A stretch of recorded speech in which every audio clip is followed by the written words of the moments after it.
மக்கள் வெள்ளத்தில் கழக பொதுச் செயலாளர்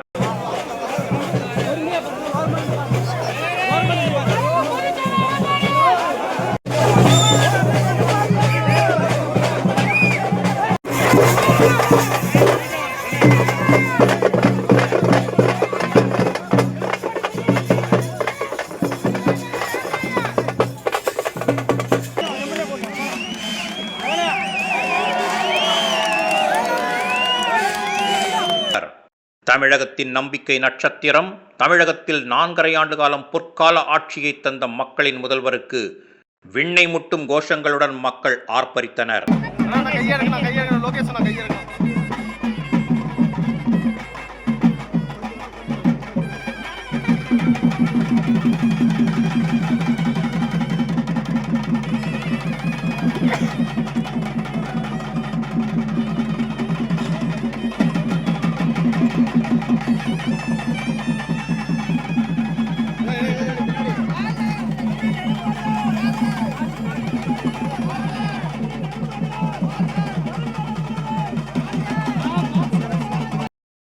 சேலம் புறநகர் மாவட்ட அதிமுக சார்பில் வீரபாண்டி சட்டமன்ற தொகுதிக்கு உட்பட்ட புத்தூர் பகுதியில் பிரம்மாண்டமான பொங்கல் விழா நடைபெற்றது.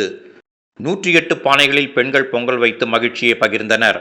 பொங்கலுக்கான உலை கொதித்த நிலையில் அதில் பச்சரிசியை இட்டு பொங்கல் வைக்கும் நிகழ்வை கழக பொதுச் செயலாளர், நாளைய தமிழகத்தின் விடிவெள்ளி மக்களின் முதல்வர் எடப்பாடி கே. பழனிசாமி அவர்கள் தொடங்கி வைத்தார்.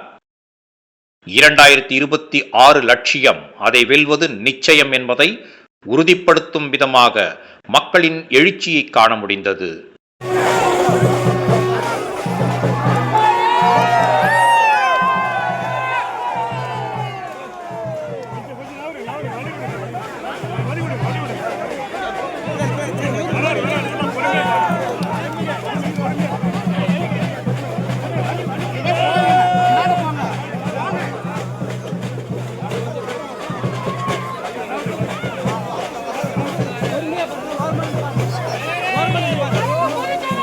தற்பொழுது மக்களிடையே புத்துணர்ச்சியை ஏற்படுத்தும் விதமாக பொங்கல் சிறப்புரை ஆற்றுகிறார். அதை காணலாம்.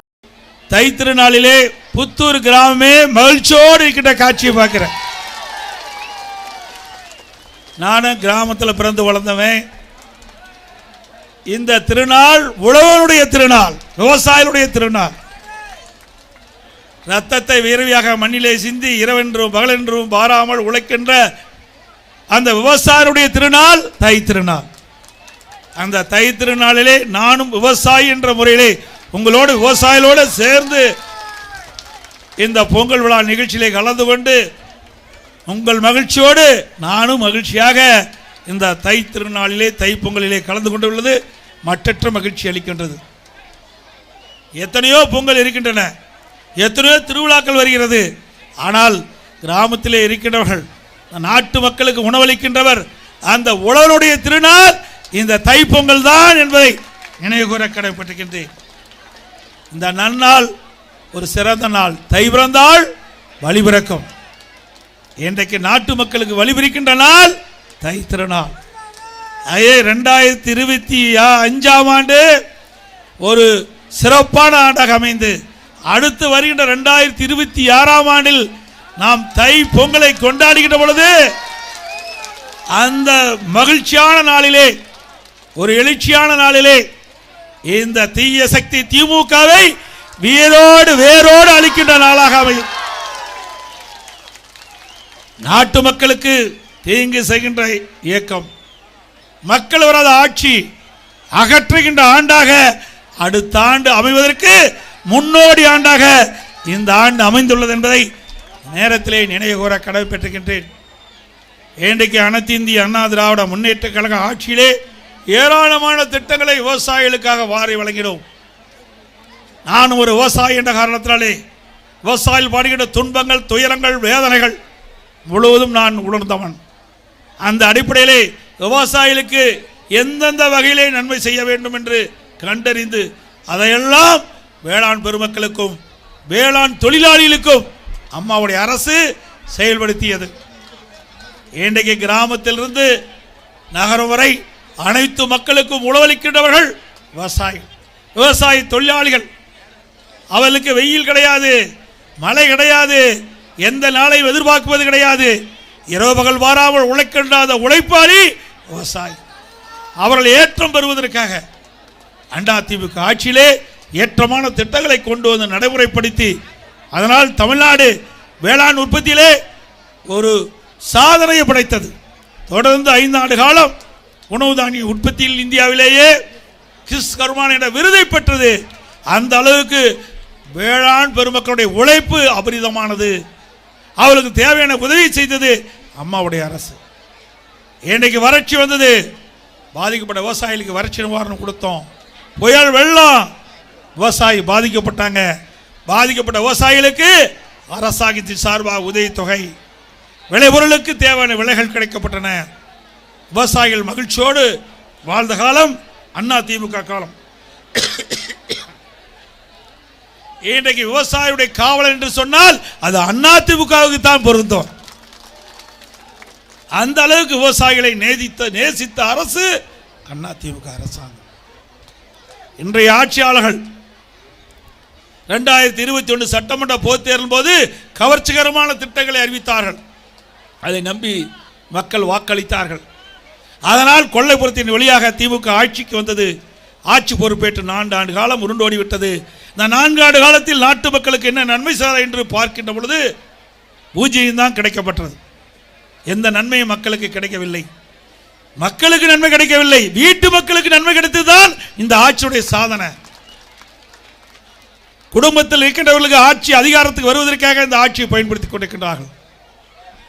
இன்றைக்கு நாட்டுக்கு ஒரு முதலமைச்சர், ஆனால் திராவிட முன்னேற்ற கழக அரசிலே 4 முதலமைச்சர் இன்றைக்கு நாட்டை ஆட்டிப்படுத்திக் கொண்டிருக்கின்றார்கள். அதற்கெல்லாம் முடிவு கேட்கின்ற தேர்தல் 2026 தேர்தலாக இருக்க வேண்டும். அது நம்முடைய தேர்தல், மக்களுடைய தேர்தல், ஒட்டுமொத்த மக்களுடைய நன்மை கிடைக்கக்கூடிய தேர்தலாக அந்த தேர்தல் அமைய வேண்டும் என்று இந்த நேரத்தில் தெரிவிக்க விரும்புகின்றேன். இன்றைக்கு விவசாயிகள் நன்மை பெற வேண்டும் என்பதற்காக விவசாயிகள் உபதொழில் கால்நடை வளர்ப்பு, இன்றைக்கு பசுக்களை வளர்க்குறாங்க, ஆடுகளை வளர்க்குறாங்க, கோழிகளை வளர்க்குறாங்க. இப்படி கால்நடை உபதொழிலாக இருப்பது வேளாண் பெருமக்களுக்கு. அப்படிப்பட்ட கால்நடை செல்வங்களை சிறப்பாக பேணி காக்க வேண்டும். இன்றைக்கு கலப்பின பசுக்களை உருவாக்கி தருகிறோம், கலப்பின ஆடுகளை தருகிறோம், கலப்பின கோழிகள். இதனால் பொருளாதாரம் கிராமத்தில் வளர வேண்டும். அதற்காக கொண்டு வந்த திட்டம் கால்நடை பூங்கா. நேற்று தினம் மனசு எப்படி திறந்திருக்கிறார். இன்னைக்கு நான் பேசுவேன்னு தெரியும். 3 ஆண்டு காலமாக பூட்டி வச்சிருந்தாங்க. 1000 கோடி. இந்த வேளாண் பெருமக்கள் வந்திருக்கிறீங்களே, என் கண் முன் நிற்கின்றீங்களே, வேளாண் பெருமக்கள், வேளாண் தொழிலாளர்கள், அவருடைய வாழ்வு மலர வேண்டும், பொருளாதாரம் கிடைக்க வேண்டும் என்பதற்காக 1000 கோடியில் 1000 ஏக்கரில் பிரம்மாண்டமான, இந்தியாவிலேயே பிரம்மாண்டமான கால்நடை பூங்காவை கட்டி நேற்றைய தினம் தான் மனசு முதலமைச்சர் திறந்து வச்சிருக்கிறார். இன்னும் அது முழுமை பெறல. ஏன்னா இது முழுமை பெற்றால் அதிமுக கட்சிக்கு புகழ் வந்துடும். ஏற்கனவே அதிமுக அரசாங்கம் தான் அதற்கு பெருமை வந்துடும் என்று கருதி அதை கிடப்பில் போட்டிருந்தாங்க. நாங்கள் சட்டமன்றத்தில் பேசி, பொதுக்கூட்டத்தில் பேசி, விவசாய பெருமக்கள் அங்கே போராட்டத்தை நடத்தி, எங்களுடைய சட்டமன்ற உறுப்பினர்களை போராட்டத்தை நடத்தி, அதற்கு பிறகுதான் நேற்றைய தினம் மனசு முதலமைச்சர் இன்றைக்கு கெங்கவள்ளி சட்டமன்ற தொகுதியில் தலைவாசல் கூட்டு ரோட்டிலே கட்டப்பட்ட பிரம்மாண்டமான கால்நடை பூங்காவை திறந்து வச்சிருக்கிறாங்க. அந்த கால்நடை பூங்காவில் இன்றைக்கு நம்முடைய விவசாயிகள், இங்கே கூட பசு இருக்குது, பார்த்தோம், காளைகள் இருக்குது, அருமையான காளைகள், தரமான பசு. அந்த ஆராய்ச்சி நிலையத்திலிருந்து நாங்கள் உருவாக்கி தருவாங்க. நம்முடைய பசு ஒரு 10 லிட்டர் ஒரு நாளைக்கு கறக்கும். கலப்பின பசு ஒரு நாளைக்கு 35 லிட்டர் கொடுக்கும். கலப்பின பசு 35 லிட்டர் கொடுக்கும். அந்த கலப்பின பசுவை அந்த கால்நடை பூங்காவில் உருவாக்கி இலவசமாக விவசாயி தொழிலாளி கொடுக்குறோம். அப்போ பொருளாதார மேம்பாடு அடையும். அப்போ தான் விவசாயி மகிழ்ச்சி அடைய முடியும். விவசாயிகளுக்கு பொருளாதாரம் கிடைக்கும். விவசாய தொழிலாளி அவர்களுக்கு வருமானம் கிடைக்கும். நீ 2 பசு வச்சு ஒரு நாளைக்கு 20 லிட்டர் ஊற்றுனீங்கன்னா, இந்த கலப்பின பசுகள் கொடுப்பதன் மூலமாக 2 பசு 70 லிட்டர் பால் கொடுக்கும். ஒரு 70 லிட்டர் பால் கொடுத்தா நம்முடைய வீட்டில் படித்து ஒரு மகனோ மகளோ வேலைக்கு போனால் என்ன சம்பளம் வாங்குறாங்களோ அந்த சம்பளத்தை நீங்கள் வீட்டிலிருந்தே பெற முடியும். அதுதான் இந்த திட்டத்தினுடைய நோக்கம். ஆடு நம்ம வளர்த்துற ஆடு ஒரு வருஷத்துக்கு வளர்த்தோன்னா 20 கிலோ வரும். கலப்பின ஆடுகளை கொடுத்தா 40 கிலோ கிடைக்கும். ஆடு, கோழி, இது மாதிரி கலப்பின பசு, கலப்பின ஆடு, கலப்பின கோழி, கலப்பின பன்றி, இப்படி மீன்கள் இதெல்லாம் அந்த ஆராய்ச்சி நிலையத்திலே உருவாக்கி நம்முடைய விவசாய மக்களுக்கு, விவசாய தொழிலாளி கொடுக்கின்ற பொழுது கிராமத்தில் இருக்கின்ற பொருளாதாரம் மேம்பாடு அடையும். ஏன்னா நான் கிராமத்தில் பிறந்து வளர்ந்தவன், கிராமத்தில் என்ன கஷ்டம் இருக்குது என்பதை நான் உணர்ந்தவன். இன்றைக்கு நான் விவசாயம் செஞ்சுக்கிட்டு இருக்கிறேன். அதே விவசாயியுடைய கஷ்டங்கள், விவசாய தொழிலாளியுடைய கஷ்டம் உணர்வுபூர்வமாக அனுபவபூர்வமாக அனுபவிச்சுட்டு இருந்தவன். அதனால தான் விவசாயத்துக்கு நான் முன்னுரிமை கொடுத்தேன். ஒரு நாடு விவசாயத்தில் முன்னுரிமை பெற்றால் உணவு பஞ்சம் கிடைக்காது, மக்கள் நிம்மதியாக வாழ முடியும், மகிழ்ச்சியாக வாழ முடியும். அதற்கு உணவு உற்பத்தி தேவை. அதுக்காகத்தான் வேளாண் பெருமக்களை கண்ணை எமைகாப்பதை போல அம்மாவுடைய அரசு பாதுகாத்தது என்பதை நேரத்தில் சுட்டிக்காட்ட விளைகின்றேன். அதே மாதிரி விவசாயிகளுக்கு மும்முனை மின்சாரம், எப்போ விவசாயிகள் போனாலும் பம்பு செட்டுக்கு அங்கே கரண்ட் ஆப்ரேட் பண்ணால் மின்சார மோட்டார் ஓடும். 24 மணி நேரம் மும்முனை மின்சாரம் கொடுத்தான். அதையும் இந்த ஆட்சியில் துண்டிச்சிட்டாங்க. பயிர் காப்பீட்டு திட்டம் கொண்டாந்தோம், விவசாயிகளுக்கு கடன் தள்ளுபடி செஞ்சோம். அதேபோல் கிராமத்தில் வாழ்கின்ற விவசாய தொழிலாளிக்கு பசு வீடுகளை கொடுத்தோம். இப்படி பல திட்டங்களை கொடுத்தோம். கிராமத்தில் இருக்கின்ற மக்கள் தங்குதல் இல்லாமல் அற்புதமான தார் ரோடு, இந்தியாவிலேயே கிராமத்தில் சிறப்பான தார் ரோடு போட்ட ஒரே அரசாங்கம் அதிமுக அரசாங்கம் தான், வேற எந்த அரசாங்கத்தில் இல்லை. அதே போல் ஏரிகள்லாம் தூர்வாரணும், குடிமராமத்து திட்டத்தை கொண்டாந்தேன். அங்கங்கே இருக்கின்ற ஏரிகள், அங்கே இருக்கின்ற விவசாயிகளே அந்த வண்டன் மண்ணை அள்ளி தங்களுடைய நிலத்திற்கு இயற்கை உரமாக பயன்படுத்தலாம். அந்த வண்டன் மண்ணை அள்ளி அந்த விவசாய நிலத்திற்கு பயன்படுத்துகின்ற பொழுது உற்பத்தி பெருகும், நல்ல விளைச்சல் கொடுக்கும். இதையெல்லாம் அதிமுக ஆட்சியில் கொண்டு வந்தோம், அதெல்லாம் கிடப்பில் போட்டான். தடுப்பனை எங்கெங்கெல்லாம் வீணாக போய் மழை பெய்கின்ற நீர் அந்த நதியின் வழியாக ஓடை நதியாக போய் கடலில் கலக்குது, ஆற்றுல கலக்குது, அப்படி அந்த நீர் அங்கேயே தேக்கி தடுப்பனை கட்டி நிலத்தடி நீரை உயர்த்துகின்ற அரசாகமாக அதிமுக அரசு இருந்தது என்பதை நேரத்தில் தெரிவித்து, அதிமுக அரசு உங்களுடைய அரசு, கிராமப்புற மக்களுடைய வளர்ச்சிக்காக அடித்தளம் வெளிகின்ற அரசு. இன்றைக்கு கிராமம் எழுச்சி பெற வேண்டும், கிராமம் வளர வேண்டும். ஆக நகரம் வளரக்கூடாது என்பதல்ல, கிராமம் வளர்ந்தால் நகரம் தானாக வளரும். பொருளாதார உற்பத்தி இங்கே வந்தால் இங்கேருந்தே போய் நம்ம நகரத்தில் போய் பொருள் வாங்குவோம். நகரத்தில் இருக்கிறதுக்கு விற்பனையாகனா இங்கே கிராம பொருளாதாரம் வளர வேண்டும். கிராமத்தில் இருக்கின்ற மக்களுக்கு பொருளாதாரம் தடையில்லாமல் கிடைச்சா தான் நகரத்தில் இருக்கிற மக்களும் அவர்களும் மகிழ்ச்சியாக வாழ முடியும். ஆக இரண்டுக்கும் பாலமாக இருந்து செயல்பட்ட அரசாங்கம் அதிமுக அரசாங்கம். இன்றைக்கு நம்முடைய கிராமத்தில் இருக்கிற குழந்தைகள், இன்றைக்கி அரசாங்க பள்ளி அதிகமாக இருப்பது கிராமத்தில் தான். அப்படி அரசு கிராமத்தில் இருக்கின்ற பள்ளி மாணவர்கள், அரசு பள்ளியை படித்த மாணவர்கள் 7.5% உள் இடஒதுக்கீடை கொண்டு வந்து இதுவரைக்கும் 3160 பேர் எம்பிபிஎஸ் படிக்கிறாங்க, பல் மருத்துவம் படிக்கிறாங்க. இந்த உள் இடஒதுக்கீட்டின் மூலமாக இன்றைக்கு கிராமத்தினுடைய கிராம அரசு பள்ளியை படிக்கின்ற நம்முடைய மாணவ செல்வங்கள் இன்றைக்கு மருத்துவக் கல்வி படிக்கக்கூடிய அளவிற்கு அதிமுக ஆட்சியில் தான் திட்டத்தை கொண்டாந்து நடைமுறைப்படுத்தினோம். இன்றைக்கு கிராமத்தில் வாழ்கின்ற ஏழை எளிய குடும்பத்தில் பிறந்த மாணவ மாணவிக்கு அம்மா இருக்கின்ற பொழுது நிறைய திட்டம். இன்றைக்கு விலையெல்லாம் புத்தகம், நோட்டு கொண்டு வரதுக்கு, பைய, பள்ளிக்கு போகிறதுக்கு சைக்கிள், அறிவுபூர்வமான கல்வி கிடைக்க மடிக்கணி எல்லாம் நிறுத்தின ஆட்சி இந்த விடியா திமுக ஆட்சி.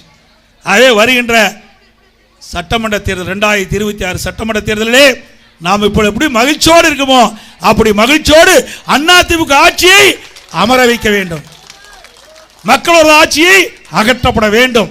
அதற்காக நாம் இரவு பகல் வாராமல் உழைக்க வேண்டும். அனைத்து தர மக்களும் அதிமுக ஆதரவளிக்க வேண்டும். குறிப்பாக விவசாயிகள், விவசாய தொழிலாளர்கள், மாணவர்கள், தொழிலாளர் நண்பர்கள் அத்தனை பேரும் ஒருங்கிணைந்து மீண்டும் ஒரு நல்ல ஆட்சி, பொன்மலைச்செம்மல் புரட்சித் தலைவர் எம்ஜிஆருடைய ஆட்சி, அம்மாவுடைய ஆட்சி தமிழகத்திலே மலர நீங்கள் அத்தனை பேரும் ஒத்துழைப்பு தர வேண்டும் என்று இந்த நேரத்தில் தெரிவித்து, இன்றைக்கு புத்தூர் கிராமமே மகிழ்ச்சி கடலில் இன்றைக்கு திகழ்த்து கொண்டிருக்கின்றது.